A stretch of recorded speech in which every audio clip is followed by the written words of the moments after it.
Mesdames et messieurs, bonsoir. Comme de coutume, je procède à l'appel. Mesdames et messieurs, Brigitte Jallet, Yassine Bazongoula, Catherine Girard, Christophe Lavial, Véronique Bury-Dago, Frédéric Chéneau, Colette Martin-Chabert, Patrick Lalande qui donne pouvoir à Christophe Lavial, Franck Fradin, Maxime Villouin, Christophe Cizaret, Corinne Le Sen, Blaise Aurélien Kamenje Chokobou, Anne-Marie Accard, Romain Mercier, Céline Roussilla qui donne pouvoir à Véronique Bury-Dago, Pierre-Cécile Ruffieux-Monnier, Ghislaine Hureau, Jawad Boyadine, Léa Aubourg-de-Vergne qui donne pouvoir à Colette Martin-Chabert, Jean-Claude Marino, Florence Moreau, Timothée Lucius qui donne pouvoir à moi-même au début du conseil, Laurence Lemay qui donne pouvoir à Brigitte Jallet, Mehdi de la Rochefoucauld qui donne pouvoir à Catherine Girard, Laurence Adreau, Jean-Emmanuel Rennelier, Pascal Javois, Karine Prigent qui est excusée, Saad Ouarab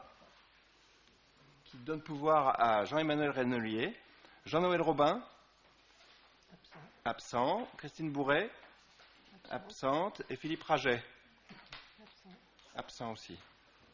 Je vous remercie.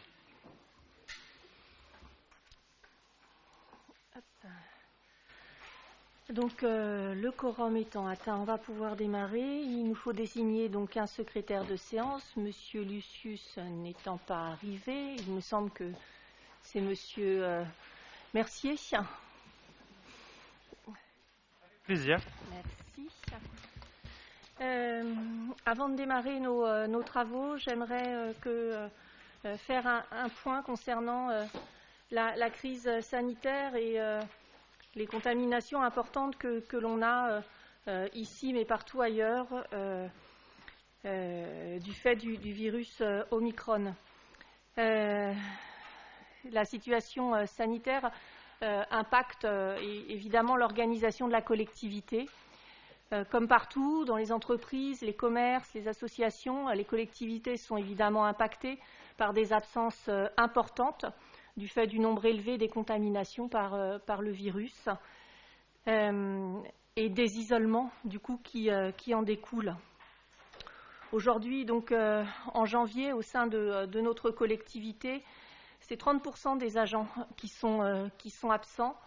On en comptait 12% l'an dernier à la même époque. Ça vient mécaniquement perturber l'organisation des services. Cela nous a d'ailleurs conduit à fermer la piscine pour mobiliser nos agents sur les temps périscolaires dans le cadre du plan de continuité d'activité. Alors la piscine est fermée au public et aux écoles, mais de toute façon les écoles nous avaient informé qu'elles n'y allaient plus. Pour autant, les associations qui sont autonomes continuent, elles, à profiter en tout cas de l'établissement et donc à se rendre à la piscine. L'Arche-Abrésienne aussi a dû fermer quelques jours à cause de l'impact de la crise sanitaire. Par contre, tous les autres services de la collectivité sont maintenus. Aussi, je profite de ce conseil municipal pour remercier tous les agents de la ville pour leur mobilisation qui permet la continuité du service public, qui permet aussi de poursuivre de mener nos projets. Évidemment, je les remercie pour leur engagement, pour leur dévouement, pour rendre un service public de qualité dans cette période de crise sanitaire compliquée et qui nécessite une adaptation constante, et ça, pas uniquement en ce mois de janvier, mais depuis maintenant presque 2 ans. Et je tiens aussi à remercier particulièrement Madame Laroussi, directrice des ressources, qui assure l'intérim de la direction générale. Et cette période est effectivement compliquée. Donc je tenais effectivement, au nom du conseil municipal, leur renouveler toute notre confiance dans cette période compliquée.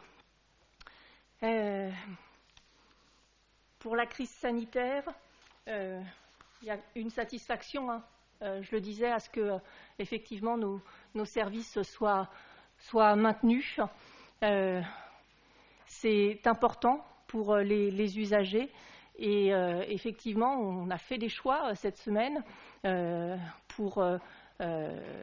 choix d'activités à maintenir. Et effectivement, les écoles n'étant pas fermées, il nous semblait nécessaire de pouvoir maintenir les activités du périscolaire, que ce soit le matin, le midi et le soir, pour faciliter en tout cas l'activité professionnelle de leurs parents.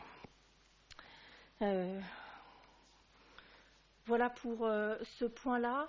Un deuxième point avant de démarrer donc, et de prendre le fil de nos projets ce soir. Vous avez sur table un vœu. Alors peut-être qu'on pourrait modifier le titre et indiquer que c'est un vœu pour lutter contre la désertification médicale. La région Centre-Val de Loire est la région de France qui est la plus défavorisée en termes de démographie médicale, avec une densité de médecins généralistes de 97,9 pour 100 000 habitants en région, contre une moyenne nationale de 123,8 pour 100 000 habitants. Le Loiret, quant à lui, ne dispose que de 63 médecins généralistes pour 100 000 habitants. La situation abrésienne n'échappe malheureusement pas à cette réalité. Nous sommes quotidiennement sollicités par les Abrésiens, notamment des personnes atteintes de pathologies lourdes ou des personnes âgées, en quête d'un médecin et ne sachant plus comment se soigner. L'égalité d'accès aux soins est un droit fondamental que nous défendons. Nous voulons que tout citoyen, y compris le plus vulnérable, trouve sur son lieu de vie les solutions adaptées à une prise en charge attachée à sa personne. Malgré les démarches et actions entreprises pour remédier à cette situation d'envergure, nous poursuivons notre travail et nos efforts. En ce sens, la ville de Saint-Jean-de-Bray a sollicité par courrier un rendez-vous auprès du président de la région Centre-Val de Loire et du directeur de l'Agence régionale de santé en août 2021. La région a répondu à notre sollicitation. Elle s'est d'ailleurs engagée à nous accompagner dans nos démarches, notamment celle auprès de l'ARS relative à la création d'un centre de santé. Après plusieurs relances, le rendez-vous avec l'ARS a enfin eu lieu le 14 janvier 2022. À cette occasion, la nouvelle cartographie de zonage nous a été présentée. 2 catégories sont définies, avec des zones d'intervention prioritaire et des zones d'action complémentaires. Avec 4,8 médecins généralistes en équivalent temps plein pour 21 800 habitants, soit 4 542 patients par médecin, Saint-Jean-de-Bray a seulement été classée, à notre grande surprise, zone d'action complémentaire, à partir de bases de calcul et un découpage territorial non explicité. Il est à noter que les aides à l'installation de la caisse primaire d'assurance maladie sont plus avantageuses en zone d'intervention prioritaire, de l'ordre de 50 000 €. Et le risque est grand de devoir attendre encore longtemps l'arrivée de nouveaux médecins sur notre territoire. Face à la situation catastrophique que nous connaissons, il est incompréhensible que la ville de Saint-Jean-de-Bray n'ait pas été classée en zone d'intervention prioritaire.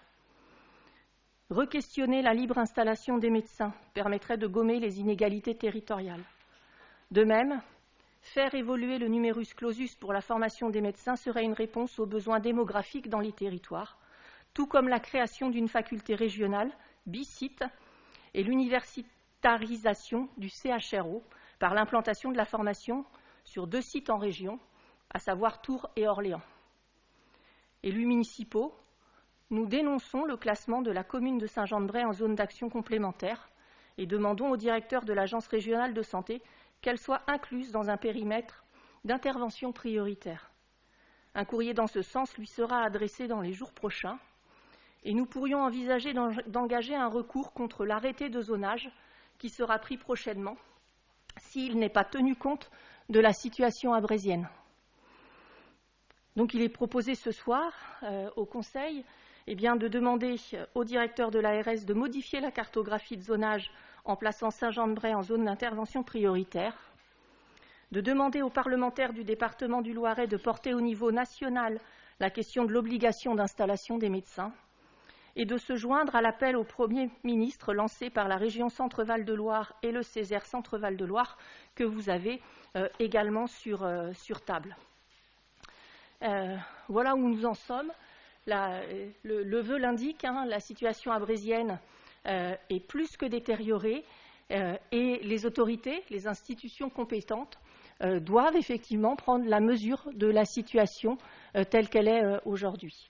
Donc, j'ouvre la discussion parce que ce sujet mérite évidemment discussion. Et puis ensuite, je vous solliciterai pour un vote. Est-ce qu'il y a des interventions? Monsieur Renelier. Puisque personne ne se lance, je vais me lancer. Merci Madame le maire. Bonjour à tous, je m'excuse pour mon retard. Nous étions avec Monsieur Lavial en commission. Il est clair que le problème de l'ARS, du nombre de médecins, c'est un problème qui touche absolument tout le monde. Et je suis favorable à ce qu'on mette ce sujet au plus haut niveau. Ce n'est pas en demandant aux parlementaires du département du Loiret aujourd'hui d'agir, puisque ces parlementaires vont changer. Donc c'est quand même c'est apporté dans le cadre du débat, je pense, au niveau national, se demande. Et l'ensemble des élus, à ma connaissance de droite, ont fait ces demandes depuis longtemps, entre autres pour que l'université de médecine puisse accueillir beaucoup plus de candidats en première année, puisqu'aujourd'hui on a un numerus clausus qui fait qu'on n'a pas assez de candidats qui sortent, et il faudra à peu près 10 ans pour avoir des candidats, donc c'est une action de long terme qu'il faut mener. Et on sait aussi que les candidats en médecine qui passent médecine par exemple à Tours restent aux alentours de la région de Tours, puisqu'il y a suffisamment de demandes aux alentours de Tours, donc ils restent à proximité de leur lieu d'études.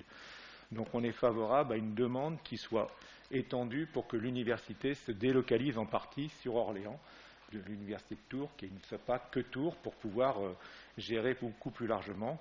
Mais je pense que le zonage est une mauvaise chose, puisque tous les habitants doivent avoir accès, quel que soit leur lieu, à un médecin.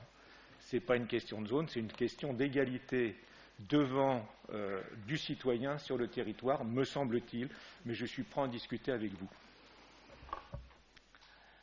Nous sommes d'accord sur le fond, sur le fait qu'il y a nécessité à avoir une égalité de traitement, une équité et une juste répartition de nos médecins sur le territoire pour permettre effectivement à tous les habitants d'avoir une offre de santé à proximité, ce qui est loin d'être le cas. En revanche, je ne suis pas d'accord avec vous quand vous dites qu'il n'est pas nécessaire forcément d'interpeller les parlementaires. Vous dites que c'est au niveau national que ça se joue. Effectivement, c'est au niveau national. Et nos parlementaires sont bien effectivement des élus nationaux qui peuvent faire des propositions dans leurs assemblées respectives pour permettre à la loi de changer. Donc, il me paraît, moi, indispensable de les saisir. Et effectivement, vous avez raison, la période va amener, en tout cas la période électorale qui s'annonce, va peut-être amener des modifications ou pas. On verra peut-être de nouveaux députés qui, à mon sens, devraient se saisir de cette question-là. Je reste, mais évidemment cela n'engage que moi, convaincue que tant qu'on ne passera pas par l'obligation d'installation, nous n'arriverons pas à résoudre cette problématique de désertification médicale. Alors évidemment, je suis d'accord avec vous sur le fait qu'il faut que nous formions plus de médecins et que nous ne sommes malheureusement pas encore dans le creux de la vague et que les années à venir risquent en tout cas d'être encore compliquées puisqu'il nous faudra attendre que ces médecins qui font des études longues sortent diplômés. Donc c'est pour ça qu'on vous propose en tout cas les différents items qui nous permettront à notre niveau d'interpeller largement sur la situation de Saint-Jean-de-Bray actuellement. Est-ce qu'il y a d'autres interventions? Monsieur Mercier. Oui, merci Madame le maire. Je vous remercie pour la présentation de ce vœu qui me semble nécessaire pour toutes les raisons que vous avez évoquées. Effectivement, on est sollicité tous les jours. Les agents sont sollicités tous les jours. Alors je sais à l'accueil de la mairie, mais aussi au CCAS, où c'est tous les jours des dizaines d'appels pour la problématique autour de recherche d'un médecin. Et je crois qu'il est très clair qu'on peut se dire que l'État n'assume pas ses responsabilités. Aujourd'hui, les collectivités locales, comme la ville, tentent de répondre à un problème qui est bien national et dont le seul responsable est l'État. C'est une compétence, la santé, c'est une compétence régalienne. Et c'est bien parce que c'est l'État qui faillit que nous sommes obligés de prendre nos responsabilités. Juste pour rappeler que l'alinéa 11 du préambule de la Constitution de 1946 rappelle que l'État garantit à tous la protection de la santé. Donc, comment la santé est-elle garantie quand les citoyens ne peuvent pas se faire soigner? Aujourd'hui, des gens meurent parce qu'ils ne peuvent pas se soigner, et pendant ce temps-là, le gouvernement actuel ferme des lits, voire des hôpitaux entiers, répond qu'il y a assez de médecins en France et laisse des territoires sans solution et n'apporte aucune aide. Vous avez parlé du rendez-vous qui a eu lieu le 14 janvier, auquel j'ai participé. Et quand nous leur avons demandé quelles étaient les solutions, qu'est-ce que nous devions répondre aux Arbrésiens qui ne trouvent pas de médecin, aucune réponse de leur part. Je rappelle que c'est bien que l'ARS elle est bien gérée par l'État et que c'est donc bien l'État qui ne donne pas de réponse. Nous avons demandé à ce que la cartographie soit revue. Aujourd'hui, nous n'avons pas eu de nouvelles et c'est bien pour ça que nous projetons d'écrire un nouveau courrier au directeur de l'ARS. Tous les jours, on travaille pour chercher des solutions. Dans le précédent mandat, vous avez installé la maison de santé des Longues Allées, ce qui nous a certainement permis de garder des médecins sur la ville. Vous avez fait le choix de me donner une délégation autour de la santé et du handicap, ce qui montre la volonté de l'équipe municipale élue et l'engagement et la volonté du travail sur ces thématiques. Nous mettons, je rappelle, à disposition des médecins étudiants, en tout cas des stagiaires, un logement gratuit pour qu'ils puissent venir se former au sein de la maison de santé des Longues Allées. Nous organisons les services, notamment au CCAS, en recrutant, en aménageant des postes pour permettre de répondre au mieux aux problématiques des habitants. Cela a un coût, mais nous l'estimons nécessaire pour accompagner nos concitoyens. Nous mettons en place, par l'intermédiaire notamment du plan local de santé et d'inclusion, dont on débattra lors du prochain conseil municipal, des actions pour valoriser le territoire, pour créer du réseau entre les professionnels de santé, mais aussi avec les acteurs locaux, les associations, afin de montrer une image aussi positive de la ville, de montrer qu'il y a du réseau, et d'inciter les médecins à venir s'impliquer dans ce réseau et de pas juste arriver dans un territoire où ils pourraient se sentir seuls. Mais évidemment, vous l'avez dit, je pense que tout médecin qui débuterait sa carrière irait s'installer quand il a le choix. Le grand problème de la métropole, c'est bien qu'on ne soit pas tous à la même enseigne, avec des zones d'intervention prioritaires et des zones d'action complémentaires. D'ailleurs, si je peux me permettre, je regrette que M. Grouard, en tant que président de la métropole, n'ait pas trouvé nécessaire d'avoir nommé un vice-président à la santé quand on voit la difficulté qu'il y a sur le territoire. Donc évidemment, quand un nouveau professionnel veut venir s'installer sur la ville, enfin sur le territoire, il va davantage aller sur des villes de la métropole qui ont le droit aux zones d'intervention, qui sont en zone d'intervention prioritaire, qui donneraient droit à des aides supplémentaires, notamment 50 000 €, c'est quand même une somme qui n'est pas significative. Donc effectivement, je suis d'accord, je pense que l'ARS doit réviser sa carte, qu'elle doit être faite en cohérence. Je rappelle que la ville, alors je ne sais pas si c'est le cas pour les autres, mais en tout cas la nôtre, n'a pas été consultée au moment de cette carte. Les problématiques ne sont pas visiblement prises en compte. A priori, il y aurait des prises de calcul en remontant en N-2 ou en N-3, donc ce qui ne permet pas d'avoir une réalité effective sur le territoire. Et les élus sont tous mobilisés. Nous travaillons, nous échangeons avec la région, nous échangeons avec les autres villes de la métropole pour le département aussi.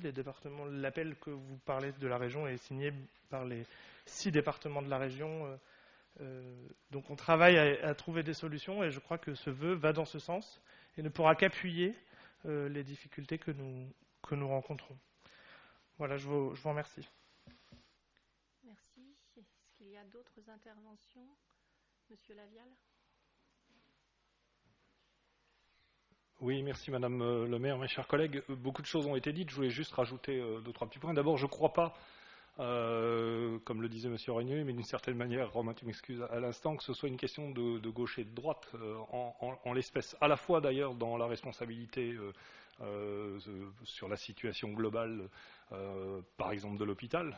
Je crois que voilà, chacun doit prendre sa part. Ça fait 30 ans que les politiques comptables conduisent à raréfier l'offre de soins dans notre pays, que ce soit à l'hôpital ou en médecine de premiers soins. De la même manière, je ne crois pas que seuls les élus de droite aient alerté sur le problème de la désertification médicale. Le président Bonneau, depuis qu'il est à la tête de la région, se bat et les maires, de quelque obédience qu'ils soient, ici ou là, font ce qu'ils peuvent pour essayer d'attirer les médecins. Et je rebondirai sur ce que Romain disait, c'est la problématique, c'est que là encore, on orchestre un système de mise en concurrence des territoires. On l'a vu à l'échelle de notre métropole, à zoner de manière différenciée les différentes communes. Eh bien, voilà, on a eu par exemple, je crois, 2 praticiens de Chessy qui sont partis à Olivet, parce qu'Olivet est reconnu, on ne sait par quel miracle, est reconnu zone prioritaire et donc peut bénéficier de cette aide à l'installation de 50 000 euros. Voilà, donc c'est effectivement une responsabilité de l'État qui, là encore, d'une certaine manière, n'assume pas ses responsabilités et délègue aux collectivités locales, dans un contexte financier qu'on connaît tout, où dans le même temps, les collectivités locales voient leurs moyens et leurs dotations réduites, les sommes, en fait, de se débrouiller. Et donc de construire ici ou là. Il vous en rappelle pour les plus anciens d'entre nous, l'idée de financer une maison de santé était quelque chose qui ne nous était pas forcément étranger, mais on considérait au début, on disait c'est quand même pas aux collectivités d'aller installer, de mutualiser, d'offrir des services aux médecins. On a été obligé de s'y résoudre parce que c'était la seule manière de maintenir à l'étiage bas où il est le nombre de médecins sur Saint-Jean-de-Bray, alors que les départs en retraite se multiplier. Voilà, donc je crois que la problématique, elle est sur la santé, elle est sur plein d'autres domaines. Un célèbre sociologue parlait de la gouvernance par les nombres. Déjà, la question de la gouvernance, c'est-à-dire cette fâcheuse tendance depuis une trentaine d'années de déléguer à des agences plus ou moins indépendantes des choses qui relèvent de la politique régalienne de l'État et de décisions politiques pour mieux cacher sa volonté de ne pas choisir. En l'occurrence, effectivement, par exemple, de ne pas affronter les lobbies de la profession médicale pour imposer d'une manière ou d'une autre des installations, que ce soit en fin d'internat, en début de carrière ou plus sur la longueur. Donc on délègue à des administrations qui, effectivement, selon des algorithmes dont la transparence laisse à désirer, affectent ici ou là les moyens sans qu'il n'y ait à aucun moment de concertation possible. Un dernier point, je parlais tout à l'heure de la mise en concurrence, il y a aussi la punition systématique du bon élève. Alors il se trouve que nous, on essaie d'être des bons élèves. Finalement, on s'aperçoit que ce n'est pas rentable.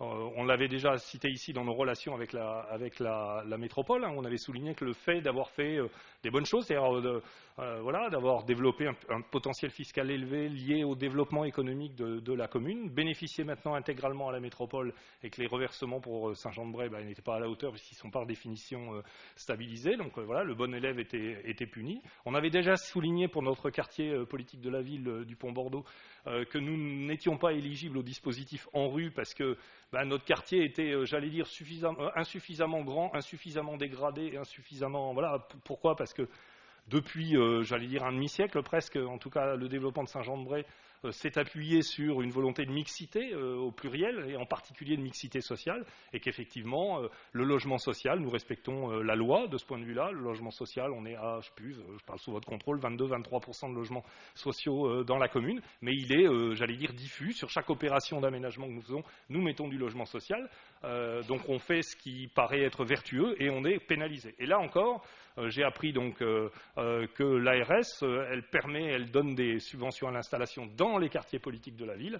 Nous avons le malheur de ne pas avoir un quartier politique de la ville, là aussi, suffisamment dégradé et de locaux suffisants pour pouvoir installer. Donc là encore, le fait d'être finalement un bon élève en matière de développement urbain équilibré et mixé est au bout du compte pénalisé. Donc évidemment, je souhaite que ce vœu soit fait. Et puis effectivement, c'est au niveau national. Les députés, ils œuvrent au niveau national. Ils peuvent eux-mêmes interpeller l'exécutif. Et puis c'est une somme comme ça d'interpellations venant de tous les territoires qui, la période va peut-être être propice, espérons-le, feront bouger les choses. Merci. Monsieur Ruffieux-Monnier. Que lorsqu'on a ouvert la maison de santé, ça nous a permis d'avoir 5 nouveaux médecins ici. Et que depuis, on n'a pas réussi à en avoir d'autres alors que d'autres sont partis à la retraite. Et j'avais écrit à l'époque qu'on arriverait à compenser que le départ à la retraite, et même ça, ce n'est pas tout à fait vrai. Merci. Donc, s'il n'y a pas d'autres interventions, eh bien, je vais vous faire voter ce vœu. Donc, qui est contre? Qui s'abstient? Eh bien, merci. On engagera donc ces démarches. On va pouvoir démarrer donc, par le premier point, et je donne donc la parole à Madame Martin Chabert. Merci Madame le maire. Donc cette délibération vous propose donc le versement d'une subvention au collège Saint-Exupéry pour que d'une cinquantaine d'élèves de l'établissement puissent participer à un voyage à Rome. Donc je suis ravie de cette délibération d'une certaine manière puisque nous avons souhaité dans notre programme inscrire tout ce qui touche à la coopération et aux solidarités internationales et à la question européenne en particulier, de pouvoir conduire des actions et que participer à la dépense occasionnée par un voyage scolaire, c'est très important. Pour, premièrement, que des collégiens puissent découvrir au moins une fois au cours de leur scolarité un pays européen. Pour certains, c'est toujours la première fois qu'ils font un voyage à l'étranger. Deuxièmement, de pouvoir participer à l'allègement de la charge des familles, puisque la subvention de 2 000 € pour une cinquantaine d'élèves, ça représente 40 € par élève, et c'est vraiment par rapport à un voyage qui laissait un reste à charge d'environ 350 € pour les familles. C'est vraiment important. Je sais par ailleurs que le professeur du collège a sollicité aussi une subvention, des subventions dans d'autres lieux, et que le reste à charge sera quand même inférieur à cette somme qui est vraiment très importante pour un certain nombre de familles, surtout dans un collège où les catégories socio-professionnelles sont quand même assez défavorisées.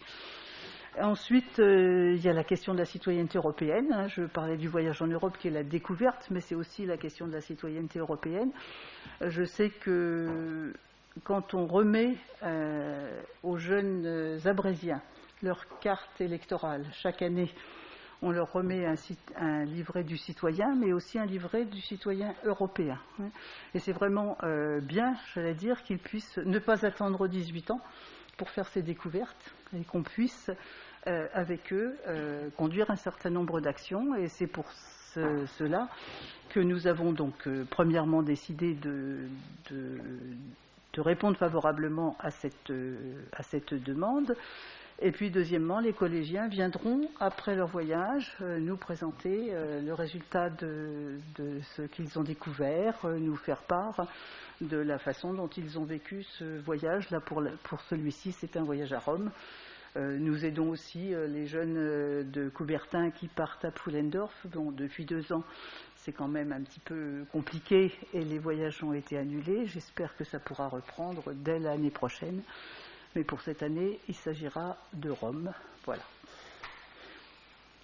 Donc il faut que je reprenne le délibératif. Excusez-moi, je suis toujours trop bavarde. Donc il vous est proposé de verser une subvention exceptionnelle de 2 000 € au collège Antoine de Saint-Exupéry pour soutenir le voyage à Rome en avril 2022, et la dépense sera imputée au chapitre qui va bien des subventions exceptionnelles pour les relations internationales.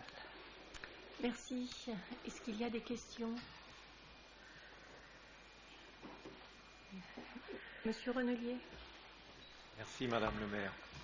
Moi je pense qu'effectivement aller découvrir l'histoire qui nous a construit, entre autres en France, parce que les Romains sont restés très longtemps dans ce pays après la conquête de la Gaule, à peu près 3 siècles et demi.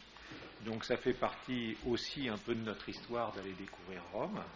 Je pense que c'est important pour des jeunes de découvrir autre chose, de voir qu'il y a des civilisations qui ont été créées depuis très nombreuses années, dont on a en partie hérité. Et je pense qu'il serait intéressant de suggérer d'aller aussi en Grèce, à certains, parce que c'est à peu près les mêmes coûts. Mais par contre, la Grèce est dans une situation économique très différente et c'est un moyen de contribuer à l'aide des citoyens grecs qui sont vraiment dans des situations économiques très très défavorable. On a beaucoup de gens qui dorment dans la rue, dans Grèce même. Oui, Madame Martin-Chabert. Je comprends bien le souhait que vous émettez d'aller visiter la Grèce. Je pense que là, ça a aussi un lien avec l'enseignement. Ce sont des élèves latinistes qui sont de 5e, 4e et 3e.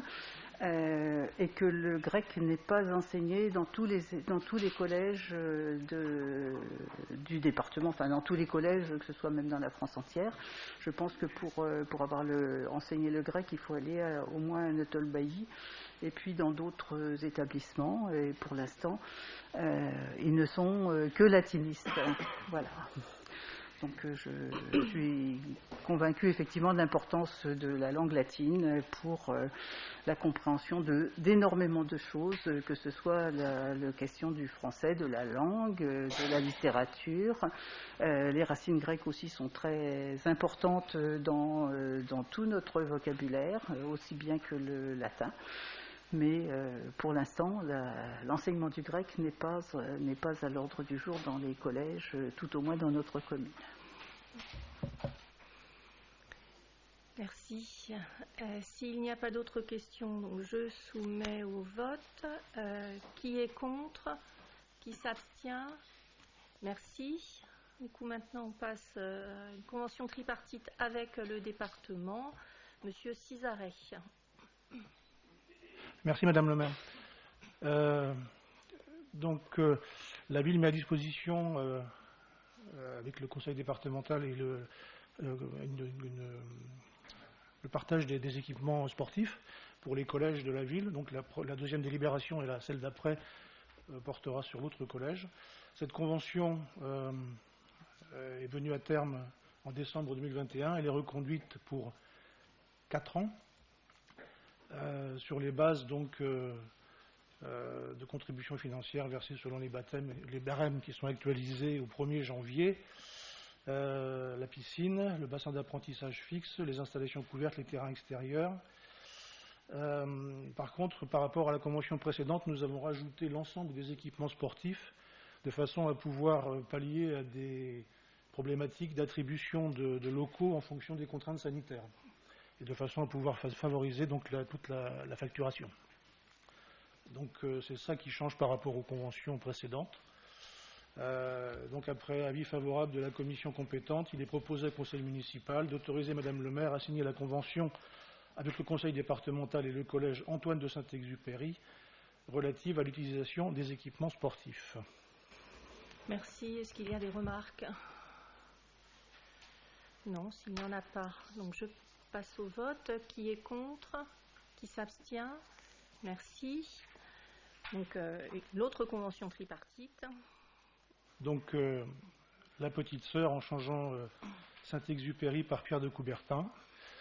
Voilà, donc sur les mêmes termes et les mêmes explications. Donc il est proposé au conseil municipal d'autoriser Madame le maire à signer cette convention avec le conseil départemental et le collège Pierre de Coubertin relative à l'utilisation des équipements sportifs. Merci. Là aussi, est-ce qu'il y a des remarques? Non, donc je soumets au vote. Qui est contre? Qui s'abstient? Merci. Délibération suivante. Donc il s'agit de l'avenant à la convention de partenariat entre la ville et l'association Tu connais la nouvelle, Monsieur Ruffiot-Meunier. Merci Madame la maire. Donc une convention qu'on va vous proposer, mais c'est qu'une, il y en a 2 autres derrière qui ont les mêmes délibérés, si l'on veut. Le projet est de reporter cette convention qui s'arrêtait le 31 décembre 2021 au 31 décembre 2022 pour pouvoir, comme c'est les 3 dernières d'ailleurs qui arrivent en conseil municipal, pour nous permettre de retravailler dans les prochains mois la nouvelle convention. C'est en accord avec TCN, Tu connais la nouvelle. Donc, après avis favorable de la commission compétente, il est proposé au conseil municipal d'autoriser Madame le maire à signer l'avenant prolongeant d'1 année la convention de partenariat entre la ville et l'association Tu connais la nouvelle jusqu'au 31 décembre 2022. Merci. Est-ce qu'il y a des remarques? Non. Donc, qui est contre? Qui s'abstient? Merci. Donc là, il s'agit de l'avenant à la convention entre la ville et AML. Monsieur Ruffiot-Monnier. Merci Madame le maire. Alors là, il y a une petite différence parce qu'en fait, la convention avec AML doit s'arrêter le 1er juillet 2022. Donc, on vous demande simplement de la repousser de 6 mois, c'est-à-dire jusqu'au 31 décembre 2022, pour la même raison que la précédente. Ceci étant exposé, après avis favorable de la commission compétente, il est proposé au conseil municipal d'autoriser Madame le maire à signer l'avenant prolongeant de 6 mois la convention de partenariat entre la ville et l'association Arts, Musique et Loisirs, AML, jusqu'au 31 décembre 2022. Merci. Là aussi, est-ce qu'il y a des remarques? Non. Donc, qui est contre? Qui s'abstient? Merci. Et la dernière, donc du coup, le dernier avenant à la convention de partenariat entre la ville et Clin d'œil, Monsieur Ruffiot-Monnier. Donc c'est la dernière de ce conseil, effectivement, c'est la même chose, c'est de prolonger la convention qui est établie avec Clin d'œil, qui s'arrêtait au 31 décembre 2021, jusqu'au 31 décembre 2022, afin de nous permettre de retravailler en accord avec l'association, comme avec les autres d'ailleurs, la dite convention. Après avis favorable de la commission compétente, il est proposé au conseil municipal d'autoriser Madame le maire à signer l'avenant prolongeant d'une année la convention de partenariat entre la ville et la compagnie théâtrale Clin d'œil jusqu'au 31 décembre 2022. Merci. Est-ce qu'il y a des remarques? Non. Donc, qui est contre? Qui s'abstient? Merci. Projet de réhabilitation de la halle des sports, Madame Bury-Dago. Merci Madame le maire. Donc, depuis novembre 2019, la ville de Saint-Jean-de-Bray est labellisée Terre de Jeux Paris 2024. Et en novembre 2020, la halle des sports et en particulier la grande salle de basket a été retenue comme centre de préparation aux Jeux. Centre de préparation aux Jeux, ça signifie que des équipes olympiques ou paralympiques ont la possibilité de faire le choix de venir s'entraîner à Saint-Jean-de-Bray durant l'Olympiade. La halle des sports a été construite en 1985. Elle est en bon état pour l'utilisation que nous en faisons quotidiennement, mais elle a vieilli, elle a son âge.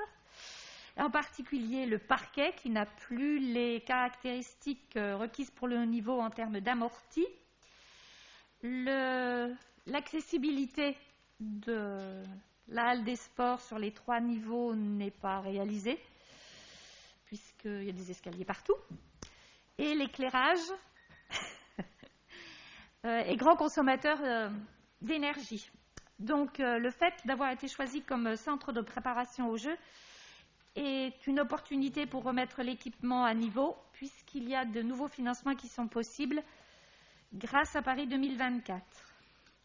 Donc, la réhabilitation complète est estimée à 563 500 €, 300 000 pour le parquet, 90 000 pour la mise en accessibilité et 70 000 pour le passage de l'éclairage en LED, plus 30 000 pour la remise aux normes des paniers de basket. Dans le cadre du PPI de la ville, 200 000 € sont inscrits en 2023 pour la réfection du parquet et 70 000 € par an sont fléchés pour la mise en accessibilité des équipements. Pour financer cette opération, la ville va faire une demande de subvention au conseil départemental et à l'Agence nationale du sport. Cette réhabilitation peut aussi être largement subventionnée par d'autres collectivités comme la région Centre-Val de Loire. Selon l'ensemble des subventions pouvant être sollicitées, la part restante à la charge de la commune se situerait autour de 218 500 €.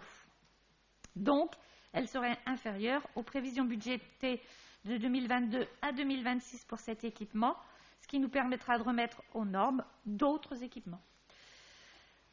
Compte tenu de cela, il est proposé au conseil municipal, après avis favorable de la commission compétente, d'approuver le projet de réhabilitation de la halle des sports, à savoir le parquet, l'éclairage, l'accessibilité et les paniers de basket, et d'autoriser Madame le maire à signer les demandes de subvention liées à ce projet, les conventions et les contrats qui en découleront.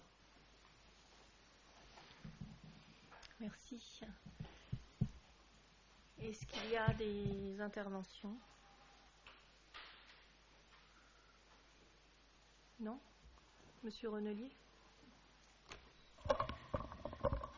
Alors moi, je me réjouis pour les handicapés qu'en 2023, on mette aux normes ce bâtiment, qui normalement, d'après la loi, devrait être aux normes depuis 2005.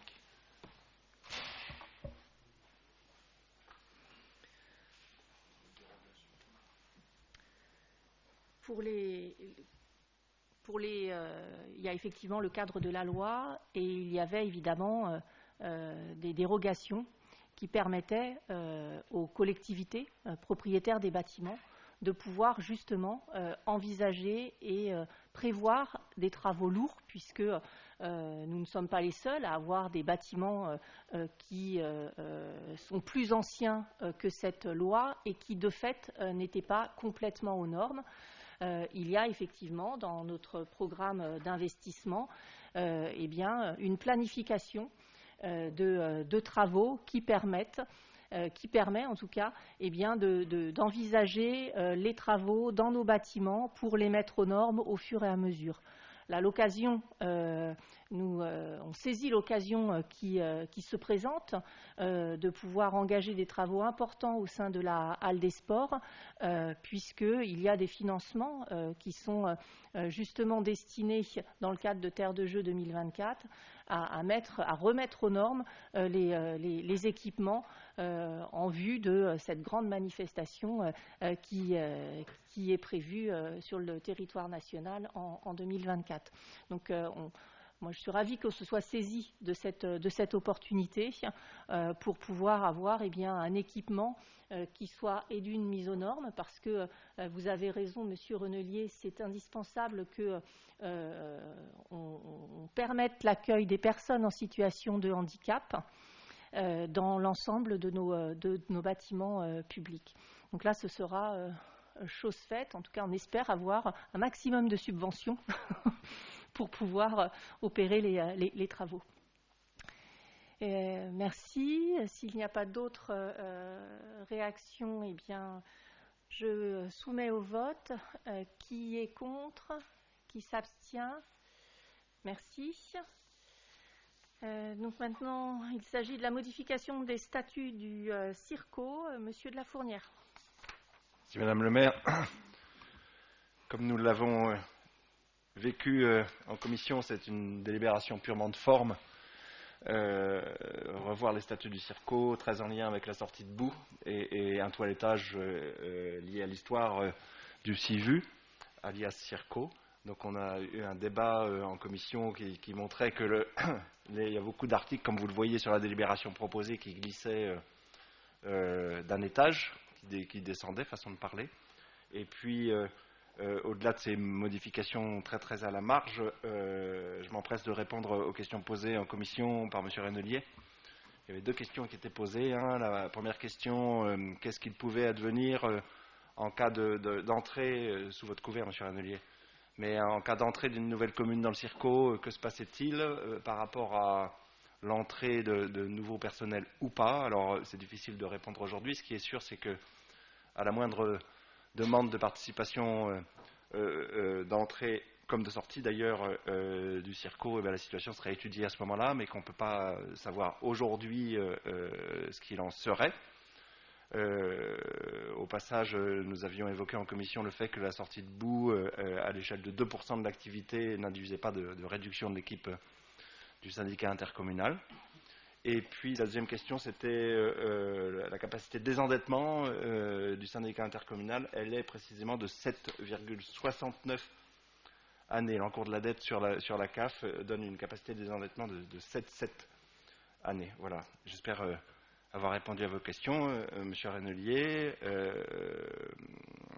Et alors, il faut que je retrouve le texte. Là, voilà, il est donc ainsi proposé au Conseil municipal d'adopter les nouveaux statuts du CIRCO tels qu'annexés à la présente délibération.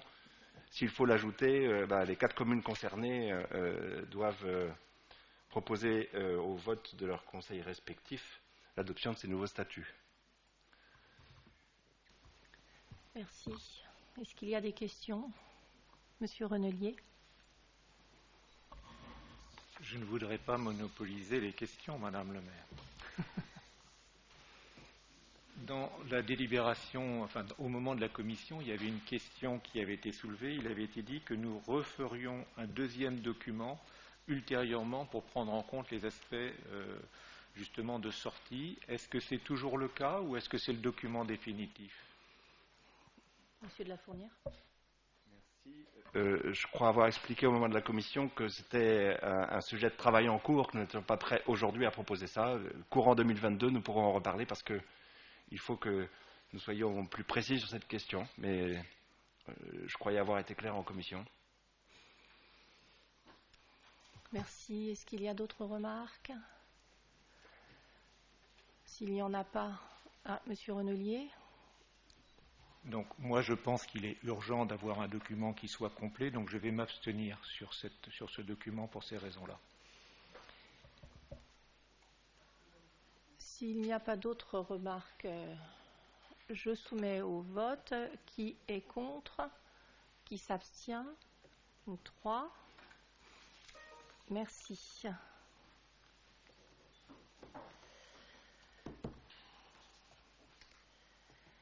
Il s'agit du soutien à la lutte contre le frelon asiatique. Monsieur Fradin. Merci Madame le maire.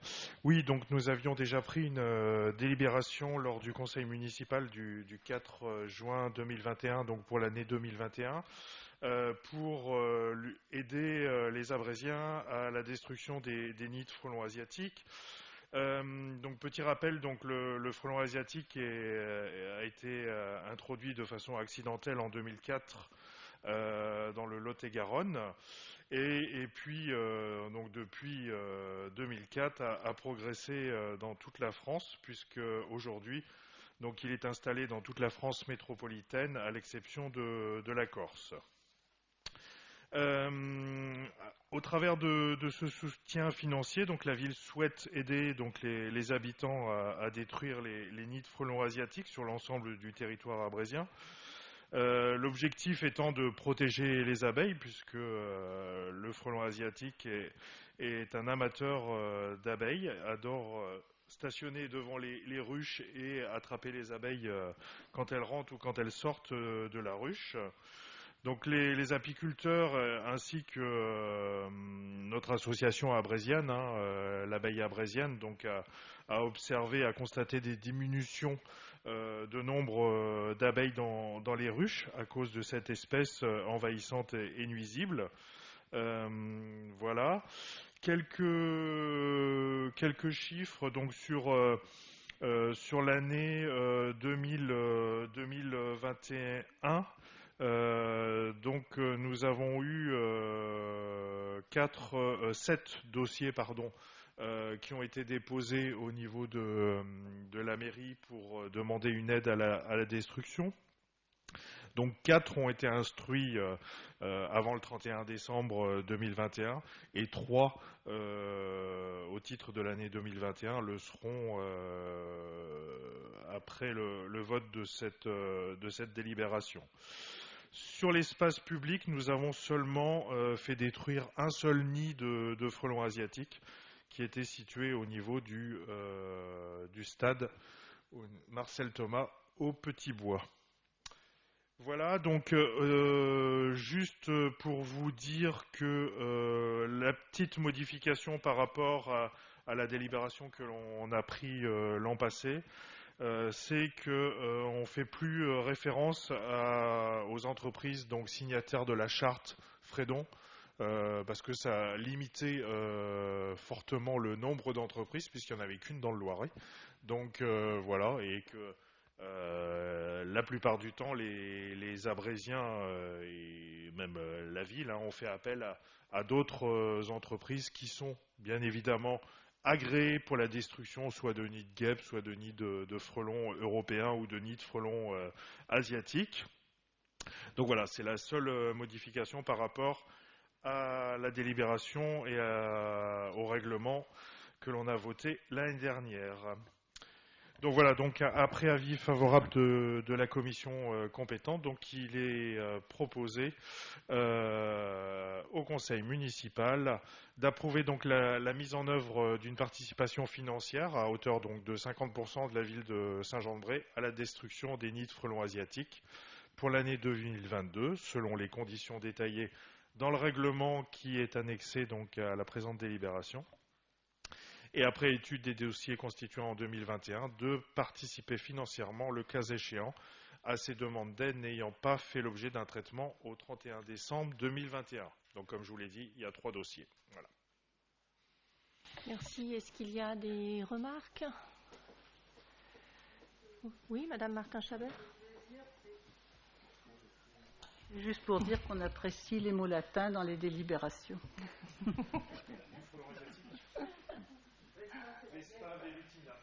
Ouais. Ok, s'il n'y a pas d'autres remarques, je soumets au vote. Qui est contre? Qui s'abstient? Merci. Il s'agit là de désigner un représentant de la commune au sein de la commission de suivi du site DPO de Saint-Jean-de-Bray. Madame Jallet. Merci Madame le maire. Donc vous savez que sur la commune de Saint-Jean-de-Bray, nous avons un établissement classé Céveso. Les établissements, c'est les dépôts de pétrole d'Orléans. Et pour pouvoir suivre ce qui se passe justement au niveau des dépôts de pétrole d'Orléans, une commission de suivi de site, la CSS, avait été créée le 7 mai 2013 par la préfecture pour à la fois Saint-Jean-de-Bray et Semois, puisqu'en fait, le DPO a des réservoirs à la fois chez nous et un peu plus loin sur Semois. À l'époque, donc, j'avais d'ailleurs été désignée pour représenter la ville au sein du collège, puis Christophe Lavial, mon collègue, m'avait succédé en 2018. Et maintenant que le conseil municipal a été renouvelé, il faut désigner un nouveau représentant pour le collège collectivité territoriale au sein de cette commission. Donc c'est la raison pour laquelle, ce soir, on propose au conseil municipal de désigner Christophe Lavial comme représentant de la commune au sein du collège collectivité territoriale pour un nouveau mandat jusqu'au 25 juillet 2023. Merci. Est-ce qu'il y a des remarques? Monsieur Renelier. Merci Madame le maire. Donc, je vais peut-être m'adresser à Monsieur Lavial, puisque vous êtes membre de cette commission. À qui vous souhaitez, Madame le maire? Eh bien, c'est à la personne qui préside, donc en ma qualité. Eh bien, je m'adresse à vous. Alors, peut-être que vous pouvez nous dire s'il y a eu des exercices de prévention dans le cadre de cet établissement de dépôt de pétrole d'Orléans en cas d'incendie. Est-ce qu'il y a eu des actions pour mettre en œuvre les secours et l'organiser récemment? Il y a régulièrement des exercices qui sont effectués. Ils ne sont pas tous pilotés par la ville. Il y a des exercices internes au site effectués par le propriétaire, et ça régulièrement pour vérifier les différents éléments de sécurité. Sur Saint-Jean-de-Bray, il y avait eu un exercice important. Il y a de ça maintenant, avec la crise sanitaire, je crois que c'était juste avant.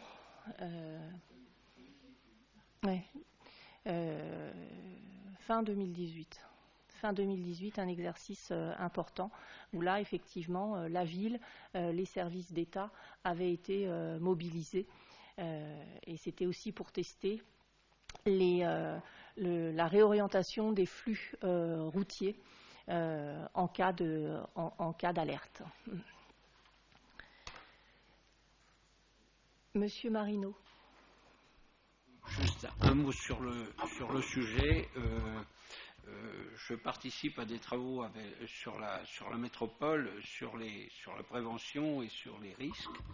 Et effectivement, donc on a eu une visio il y a quelques jours. Donc je confirme. Donc il y a bien eu un exercice d'importance au niveau de la métropole, parce que c'est organisé par la métropole en 2018.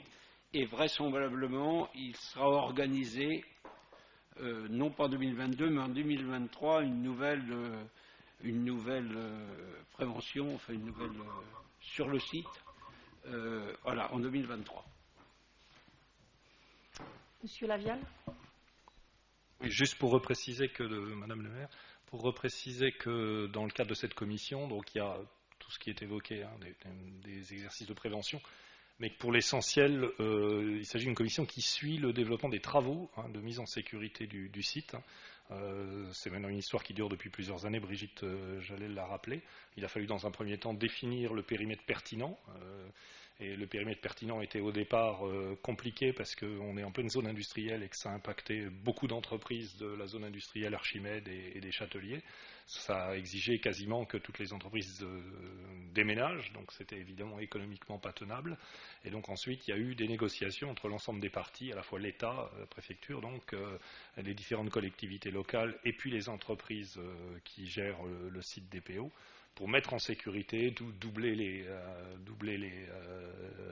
les réservoirs d'essence, je ne retrouve plus mes termes, etc., enfin, de manière à pouvoir réduire le périmètre impactant et permettre donc à la zone industrielle de rester sur place. Donc voilà, maintenant il y a les suivis, il y a l'accompagnement des riverains, de ceux qui ont souhaité rester, de ceux qui partent, etc. Donc c'est ça qu'on suit. J'allais dire au quotidien, c'est suivi au quotidien et nous on a donc des réunions comme ça régulières de suivi des travaux. Merci. Donc je soumets aux voix qui est contre, qui s'abstient, 3 abstentions. Merci. La délibération suivante, donc il s'agit de la mutualisation des achats, Monsieur Lavial. J'avais mal appuyé. Merci Madame le maire. Donc oui, il s'agit, comme vous l'avez dit, de la mutualisation des achats. Nous avons, vous le savez, un groupement de commandes avec Orléans Métropole, le CCAS d'Orléans et les 22 communes de la métropole. Au titre de groupement de commandes qui a été adopté en conseil municipal par délibération du 18 décembre 2020, il est convenu dans la convention que tous les ans, les familles ouvertes, les familles d'achat ouvertes dans le cadre de ce groupement de commandes sont votées, sont approuvées chaque année, à la fois en conseil métropolitain, on l'a fait hier, et puis en conseil municipal. C'est l'objet de cette délibération, sachant que cette année, le vote tardif du budget à la métropole a conduit à déplacer la présentation exhaustive de l'ensemble des familles d'achat et qu'il sera procédé en 2 fois. Les familles qui sont proposées dans ce conseil, à cette occasion, dans cette délibération, ce sont des familles d'achat qui correspondent à des marchés existants déjà, qui arrivent à échéance. Et donc il faut pouvoir les relancer assez rapidement. Donc vous voyez, c'est des marchés de fourniture sur lesquels il y a 3 familles ouvertes et Saint-Jean-de-Bray a souhaité se positionner sur les 3 familles qui étaient ouvertes. Et puis il va y avoir un deuxième temps de travail jusqu'à l'été où la commande publique de la métropole va revenir vers les 22 communes, à la fois pour présenter de nouvelles familles et puis recenser les besoins ou les volontés des communes de voir un certain nombre des marchés qu'elles portent être éventuellement ouverts dans le cadre de ce groupement de commandes. Donc voilà, il est donc proposé de lancer les familles d'achat suivantes, vous les avez, outillage quincaillerie, outillage de jardin, fourniture électrique, et puis donc proposer au conseil municipal d'approuver l'ajout de ces familles, d'autoriser Madame le maire ou son représentant à signer tous les documents afférents et d'imputer les dépenses sur les crédits inscrits au budget. Merci. Est-ce qu'il y a des remarques ? Non, s'il n'y en a pas, eh bien, je vous propose de passer au vote. Qui est contre ? Qui s'abstient? Merci. Monsieur Lavia, le renouvellement de la carte achat. Oui, renouvellement de la carte achat, donc comme modalité d'exécution des marchés publics. Donc c'est pas une carte, c'est une carte qui permet d'exécuter et de diligenter des marchés publics, donc qui est soumis au code de la commande publique et évidemment à l'ensemble des contrôles afférents.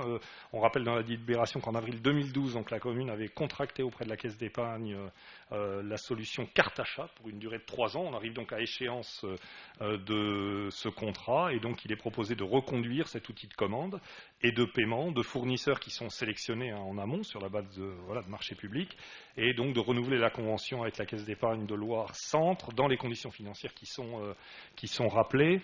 Juste peut-être pour précision, il y a 4 cartes d'achat, ça concerne 4 cartes d'achat, le directeur général des services, le cabinet, la restauration et la médiathèque bénéficient d'une carte d'achat. Et donc, évidemment, l'idée, c'est que les achats sont très encadrés. Il y a une liste exhaustive de fournisseurs et il y a un contrôle de risque, puisqu'ensuite la trésorerie, évidemment, vérifie et assure le contrôle du comptable sur les dépenses de l'ordonnateur. Merci. Est-ce qu'il y a des remarques?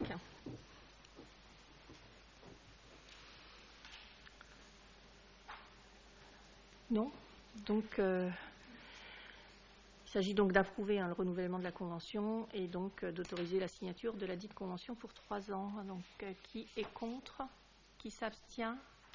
Merci. La délibération suivante, donc il s'agit de garantie d'emprunt. Monsieur Lavial.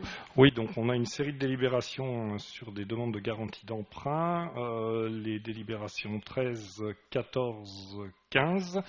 Donc on a d'abord des demandes de garantie d'emprunt qui concernent la rue de la Tuilerie à Saint-Jean-de-Bray, construction de 4 logements PLUS, PLAI en ANRU. Donc, vous savez, on en a déjà parlé, je crois, au dernier conseil municipal.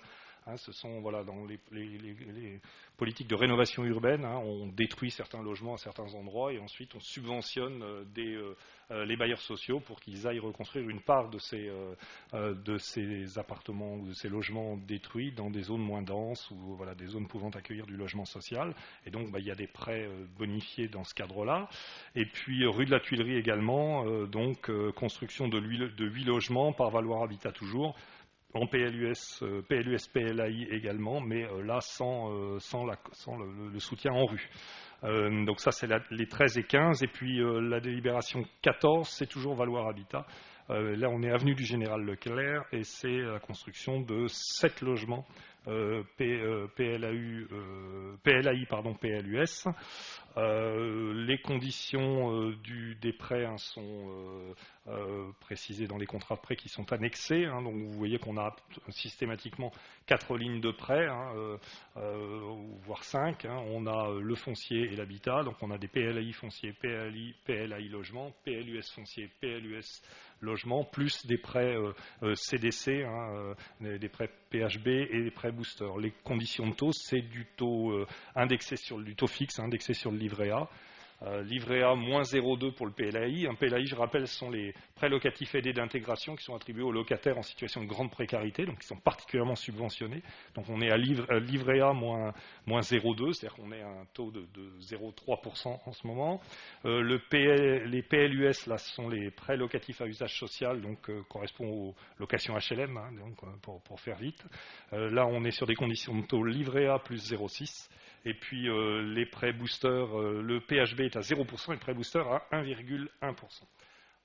Les conditions de garantie sont accordées selon les conditions habituelles, c'est-à-dire que la commune garantie à hauteur de 50% s'engage à se substituer à un éventuel défaut de paiement.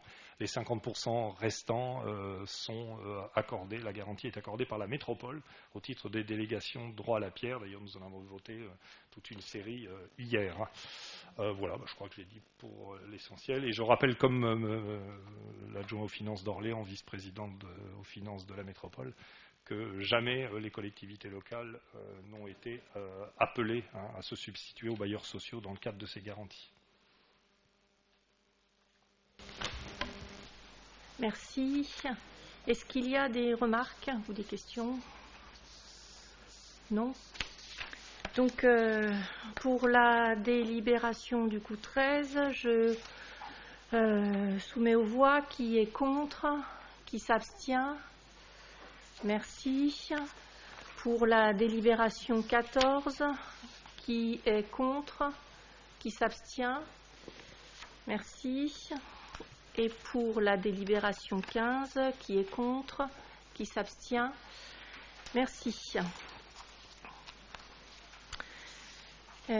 Délibération suivante, il s'agit donc du règlement des marchés communaux. Monsieur Lavial. Oui, tout à fait, Madame le maire. Je prends donc cette délibération en l'absence de notre collègue Laurence Lemay qui devait s'en charger. Il s'agit, on va dire 2-3 choses, mais il s'agit à la fois d'abroger une délibération, la délibération du conseil municipal en date du 29 avril 2004. Peu d'entre nous en étaient, quelques-uns quand même, je crois. Et de prendre acte donc du nouveau règlement des marchés communaux. C'est-à-dire qu'il y avait eu délibération. Alors en fait, le règlement des marchés n'est pas voté par une délibération. Le conseil municipal est simplement appelé à en prendre acte. C'est pourquoi nous abrogeons la délibération de 2004 et nous présentons le nouveau règlement et demanderons au conseil municipal d'en prendre acte. Qu'est-ce qu'on peut dire de ce règlement des marchés en dehors du fait qu'il est très passionnant? Il y avait un triple objectif. Bon, d'abord, règlement de marché qui date de 2004, donc l'idée était quand même d'essayer de le toiletter avec un triple objectif, d'actualiser le cas échéant, notamment les visas, les références réglementaires, de simplifier sur la forme et parfois les formulations, et puis de normaliser, d'adapter aux usages, aux règles en vigueur, par exemple, ce qui n'avait pas été fait en 2004, de consulter les organisations professionnelles représentatives de manière à ce qu'elles donnent une forme de visa à notre règlement de marché. Elles en étaient d'ailleurs ravies. Sur les aspects, quelques commentaires généraux. Sur les aspects formels, le règlement de marché passe de 13 à 35 articles. Alors, ça n'est pas tant que nous l'ayons fait grossir. C'est qu'on a notamment repris toute une série d'alinéas sous forme d'articles. Donc, il y a plus d'articles qu'il y en avait avant. Et les articles sont répartis en 4 sections au lieu de 5. Sur le contenu, pour l'essentiel, le nouveau règlement reprend en grande partie ce qui existait dans le précédent. Lorsque les règles et usages en vigueur n'ont pas été modifiés, par exemple les règles générales d'occupation du domaine public, les droits de place, les situations, déclarations administratives des commerçants qui sont demandées. Il reformule, précise les interdictions qui sont faites aux commerçants et aux usagers dans l'enceinte du marché, ainsi que leurs obligations, par exemple interdiction de chauffage individuel, respect des règles de salubrité, de propreté sur les emplacements. Il réunit et met en lumière aussi également les règles de sécurité relatives à la circulation dans l'enceinte du marché. Par exemple, rappeler qu'une fois que le marché démarre, les voitures n'ont plus le droit de traverser, ou qu'une fois que tout le monde est installé, on ne peut pas se balader avec des chariots pour charger, décharger les étals, enfin ce genre de choses-là. Et puis il clarifie les modalités, les gradations de sanctions applicables en cas de non-respect du règlement. Les organisations professionnelles ont validé sans réserve, donc c'était l'AMAO, l'Association des marchés de l'agglomération orléanaise, et puis la SML, qui ont souligné la qualité, la clarté du présent règlement. Je crois que d'ailleurs ça vous est mis en annexe les retours donc, de ces deux organisations qui ont été satisfaits, qui ont trouvé que la démarche, à la fois parce que toutes les collectivités ne pensent pas nécessairement à solliciter les organisations professionnelles, et puis la clarté du présent règlement par rapport aux autres collectivités. Donc après je ne vais pas décliner, juste peut-être regarder un peu les différents titres.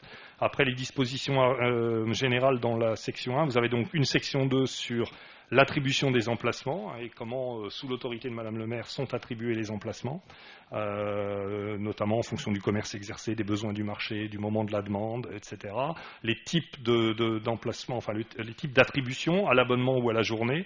Ensuite, on décline dans l'article 8 ce qui concerne les abonnements, puis dans l'article 9 les emplacements passagers, et dans l'article 10, qui est obligatoire, les posticheurs et démonstrateurs. Il faut prévoir au minimum une place pour que des posticheurs et démonstrateurs puissent venir posticher ou démontrer.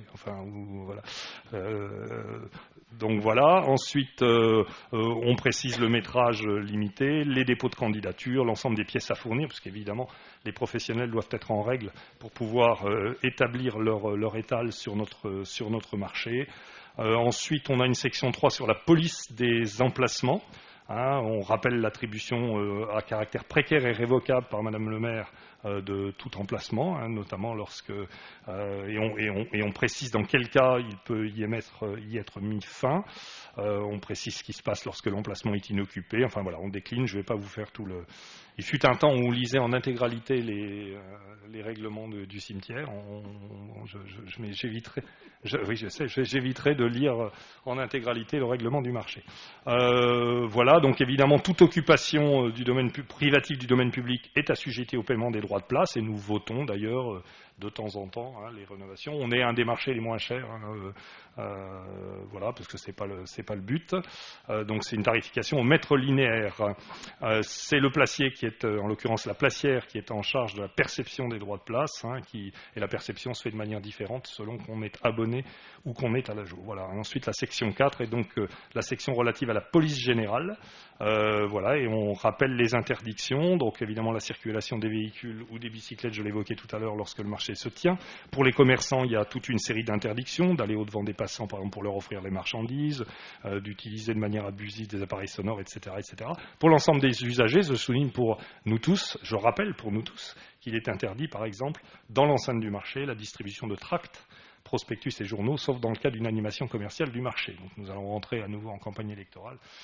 Voilà, les distributions de tracts sont tolérées aux sorties du marché, mais pas à l'intérieur du marché, pour des raisons tout à fait compréhensibles. Voilà, l'agent placé représente la municipalité. Là, donc c'est l'occasion de lui tirer notre chapeau, parce qu'elle fait son boulot de manière très sérieuse tous les dimanches matins. C'est pas toujours simple, et c'est à elle d'appliquer notamment le règlement de police au quotidien. Voilà, voilà, je crois que j'ai dit l'essentiel de ce qu'il y a dans ces 35 articles. Et donc, voilà, il est donc demandé, proposé au conseil municipal d'abroger donc la délibération du 29 avril 2004, et puis, pour ce qui concerne cette délibération-là, de prendre acte de ce nouveau règlement des marchés. Qui concerne, je termine là-dessus, les deux marchés, le marché du vendredi, voilà, qui continue de vivre, petitement, mais qui continue de vivre, et puis le marché du dimanche, bien entendu. Merci, Monsieur Lavial. Est-ce qu'il y a des remarques ou des questions? Monsieur Renelier? Merci, Madame le maire. Moi, je me réjouis que les professionnels, entre autres le syndicat des marchés de France, vous aient approuvé ce document. C'est la preuve qu'ils sont impliqués et qu'ils sont concernés et qu'ils peuvent aussi probablement communiquer sur ce règlement auprès d'autres personnes qui pourraient venir sur les marchés. C'est le syndicat le plus important de France dans ce domaine, et c'est une très bonne chose. Et que le président de l'association des marchés de l'agglomération, puisqu'on est dans l'agglomération, soit d'accord, bien entendu, nous voterons pour ce règlement. Merci, Monsieur Renelier. Monsieur Lavial? Juste puisqu'on parle de la MAO, voilà, je vous invite à venir dimanche sur le marché, puisqu'il y a une manifestation en partenariat avec la MAO, qui est la distribution de mimosas. On fait ça tous les ans, voilà, ça fait partie. Donc voilà, les bonnes relations avec la MAO font que donc la commune achète des mimosas, les met à disposition des commerçants pour qu'ils puissent les offrir à leurs clients. Voilà. Donc venez dimanche matin, de bonne heure, de bonne humeur. Merci. S'il n'y a pas d'autres remarques, je soumets aux voix. Qui est contre? Qui s'abstient? Merci. La délibération suivante. Donc, en l'absence de Monsieur Lalande, je présente ces délibérations. Il s'agit ici donc de la création d'un second emploi de collaborateur de cabinet. Rappelez que chaque autorité territoriale décide donc de la mise en œuvre du droit de constituer un cabinet, que aujourd'hui un poste de collaborateur temps plein est autorisé donc sur la ville de Saint-Jean-de-Bray et figure au tableau des emplois qui a été présenté le 17 décembre dernier en conseil municipal. Qu'il y a un effectif maximum donc de collaborateurs de cabinet pour un maire, et qui est fixé donc à 2 personnes quand la population de la commune est comprise entre 20 000 et 40 000 habitants, ce qui est notre cas. Voilà, donc nous faisons effectivement là la proposition donc de créer un second emploi de collaborateurs de cabinet au regard effectivement de l'augmentation de la charge de travail. Qui augmente au niveau du cabinet ces dernières années, qui est lié évidemment au nombre croissant d'habitants sur la commune, mais aussi du choix que nous faisons d'avoir au sein de notre majorité municipale des délégations pour chacun des élus. Donc il y a un maire, 10 adjoints, 17 conseillers délégués, qui individuellement travaillent et siègent soit dans des associations ou sont en représentation. Il y a aussi notre projet municipal qui est, je ne dirais pas le contraire, ambitieux. Et il y a de nombreuses actions et projets à mettre en place durant le mandat. Et puis, on l'a déjà évoqué précédemment dans cette instance, mais en tout cas, notre volonté à améliorer plus encore la réponse aux administrés et à nos partenaires. C'est ce qui nous a amené effectivement à créer au sein des services de l'administration un nouveau service de proximité pour être en réactivité par rapport aux sollicitations des habitants et des partenaires. Et il y a évidemment des enjeux importants pour Saint-Jean-de-Bray au niveau de la métropole, et ça nécessite effectivement un suivi et un accompagnement des élus qui y siègent. Pour vous préciser certains points, il y aura donc une répartition des missions au sein du cabinet entre ce collaborateur et le directeur de cabinet qui est en poste et auquel il sera évidemment rattaché. Et quand le directeur de cabinet, lui, s'attachera plus particulièrement à mon accompagnement et au suivi donc, de certains secteurs comme la communication, justement les liens avec Orléans Métropole, la sécurité, la prévention, les ressources, la direction de la vie institutionnelle citoyenne, mon agenda, les représentations, le protocole, la ville en transition, et bien l'autre collaborateur s'occupera de l'accompagnement des autres élus et sur des secteurs que sont l'aménagement, l'urbanisme, les espaces publics, l'éducation, la jeunesse, la culture, le sport, la vie associative, la solidarité, la santé. Voilà, donc il y aura donc, et c'est ce que nous avons souhaité, une répartition des missions, du suivi, du lien en tout cas avec les différentes directions et services de la ville pour pouvoir préparer au mieux les réunions, les rendez-vous, de rédiger évidemment des courriers et de participer à l'élaboration, à la préparation des décisions des élus. Voilà pour ce qui est en fait du cadre très rapidement des missions qui seront effectivement portées par ce nouveau collaborateur au sein du cabinet.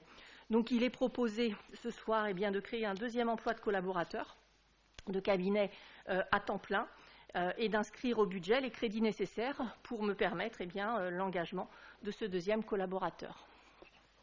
Est-ce qu'il y a des remarques ou des questions? Monsieur Lucius. Oui, merci Madame le maire. C'était juste pour remercier le cabinet pour tout le travail qu'ils font dans notre vie d'élus, qui sont vraiment je suis d'accord, ils sont assez fabuleux pour vraiment nous permettre de faire notre mandat, notamment pour ceux qui ont par exemple une activité professionnelle à côté ou des études par ailleurs. C'est vraiment une activité qui est très utile pour l'accomplissement de notre mandat, et je dois dire qu'ils font face à une activité qui est quand même très importante et que jusque-là ils ont réussi à tenir le choc d'une activité très très forte et qui a été encore plus amplifiée par la crise sanitaire notamment, et une demande des administrés encore plus croissante vers le politique, et on peut s'en réjouir, mais le cabinet a su faire face à cet accroissement d'activité avec brio, et du coup je pense que c'est aussi important de les remercier. Voilà. Merci. En effet, pour le vivre au quotidien, je confirme l'activité intense et importante qui est portée par le cabinet. S'il n'y a pas d'autres remarques, je vais procéder au vote. Qui est contre? Qui s'abstient? 3 abstentions. Merci. La délibération suivante, donc, c'est la mise à jour du tableau des emplois donc, au 1er février 2022. Ça fait suite au CT donc, de décembre et puis à la décision précédente. Il s'agit là effectivement d'approuver donc la création sur emploi permanent d'un emploi d'agent de restauration temps non complet 23% catégorie C, un emploi d'agent de restauration temps non complet 23% de catégorie C et un emploi de collaborateur de cabinet temps plein, et d'approuver du coup la mise à jour du tableau des emplois au 1er février 2022. Est-ce qu'il y a des remarques? Non. Donc, qui est contre? 3 contre. Qui s'abstient? Merci. Et donc, la dernière délibération, il s'agit ici donc de l'attribution d'un véhicule de service avec remisage à domicile Le 17 décembre dernier, le Conseil municipal a créé l'emploi donc de directeur adjoint direction générale ressources impliquant des déplacements professionnels. L'utilisation permanente d'un véhicule de service avec remisage à domicile est accordée à l'agent occupant l'emploi de directeur adjoint direction générale ressources. Et donc, vous avez dans le libellé l'ensemble des conditions d'attribution. Évidemment, le non-respect des conditions évoquées par le bénéficiaire entraînera le retrait pur et simple de l'attribution du véhicule de service avec remissage à domicile. Il est donc proposé d'autoriser l'utilisation permanente de véhicules de service avec remissage à l'agent occupant cet emploi. Peut-être quelques compléments d'information. Véhicule de fonction, véhicule de service, véhicule de fonction, c'est évidemment sur des emplois fonctionnels. C'est accordé au directeur général des services pour les communes de plus de 5000 habitants, ce qui est notre cas, mais pour les directeurs généraux adjoints, cela peut être accordé pour les communes de plus de 80 000 habitants, ce qui n'est pas notre cas. Donc à Saint-Jean-de-Bray, il y a un seul véhicule de fonction pour le directeur général des services. Voilà, et donc ici, un véhicule de service avec remisage. Est-ce qu'il y a des questions ou des remarques? Non. Si, Monsieur Renelier? Alors, en homogénéité avec les emplois qu'on ne souhaite pas créer pour ajouter un multicouche dans les emplois, ce véhicule, il est attribué justement à une couche supplémentaire qui est attribuée dans le tableau des emplois, donc je voterai contre. Bon. Est-ce qu'il y a d'autres remarques? Non. Donc je soumets aux voix. Qui est contre? 3. Qui s'abstient? Merci. Vous avez ensuite donc l'état des décisions. Une information avant de clore ce conseil municipal, indiquer que nous avons recruté donc un nouveau DGS, en l'occurrence une directrice générale des services, Madame Bernard, et qui arrivera au maximum fin mars dans notre collectivité. Voilà, et donc eh bien, je vais vous donner rendez-vous au prochain conseil municipal, donc, qui aura